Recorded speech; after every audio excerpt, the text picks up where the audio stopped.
ഏട്ടനോട് ആലോചിക്കണമെന്ന് തന്നെ ഞാൻ മേനോൻ സാറിനോടും പറഞ്ഞത്.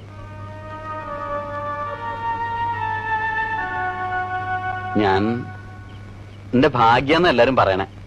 അല്ലെങ്കിൽ പിന്നെ മേനോൻ സാറിന്റെ മോളെ എനിക്ക്, അതും നമ്മളോട് ഇങ്ങോട്ട് ആവശ്യപ്പെടാന്നൊക്കെ പറഞ്ഞാ നമുക്ക് സ്വപ്നം പോലും കാണാൻ കഴിയാത്ത ബന്ധ. നീ എന്ത് നന്ദികേടാടാ ഈ പറയണേ? ഇക്കണ്ട കാലം മുഴുവൻ നിന്നെ സ്വപ്നം കണ്ടോണ്ട് കഴിഞ്ഞൊരു പെണ്ണെ തഴഞ്ഞിട്ട് ആ ഭാഗ്യം നമുക്ക് വേണ്ട. നമുക്ക് ആ പണവും പ്രതാപവും ഒന്നും വേണ്ട മോനെ. നീ ഒരിക്കലും അങ്ങനെ ചിന്തിക്കരുത്. ചിന്തിക്കരുതെന്നൊക്കെ പറഞ്ഞാ എന്റെ ലൈഫിന്റെ പ്രശ്ന.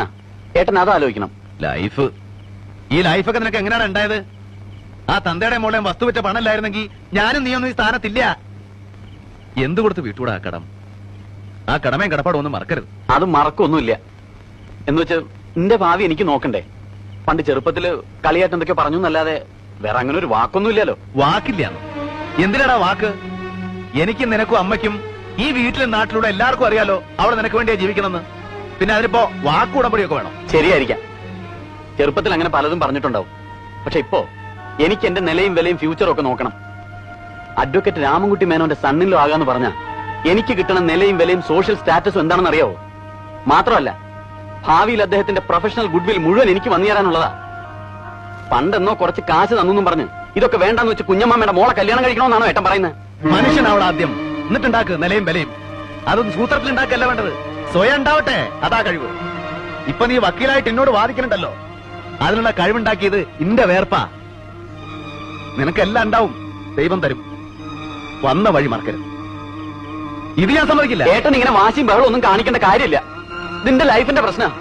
എനിക്ക് മേനോൻ സാറിന്റെ മോളുമായിട്ടുള്ള ബന്ധം ഇഷ്ടം. ഏട്ടൻ അത് പോയി ആലോചിച്ച് നടത്തി തരണം. എന്റെ പട്ടി വരും.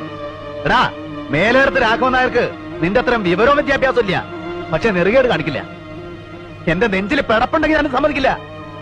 എന്നെ ധിക്കരിച്ചാൽ ഞാൻ പിന്നെ ഈ കുടുംബത്തെ കയറ്റില്ല, ഓർത്തോ? ആ കേട്ടോ അമ്മേ, അമ്മയുടെ മോൻ പറഞ്ഞത് കേട്ടോ? കുട്ടിയായിരുന്നു രണ്ട് അടി കൊടുത്ത് ഞാൻ അനുസരിപ്പിച്ചാന്. ഇപ്പൊ ഞാൻ എന്താ ചെയ്യാമ്മേ? രാഘവ, അവൻ പറയുന്നതിലും കാര്യല്ലേ? നീ സമാധാനായിട്ട് ഒന്നുകൂടെ ആലോചിച്ച്. ഓ, അമ്മയും കൂടെ അറിഞ്ഞിട്ടാണല്ലേ? അമ്മേ, പണ്ട് ഇതുപോലൊരു രാത്രിയില് ജപ്തി നടക്കണ കാണാൻ വയ്യാന്ന് പറഞ്ഞ് ഉള്ളതൊക്കെ കെട്ടിപ്പറക്കി 4 മക്കളായിട്ട് അമ്മ പുറത്തേക്ക് ഇറങ്ങുമ്പോ ഒരു സഞ്ചി നിറയെ കാശുമായിട്ട് ഒരാൾ വന്നു.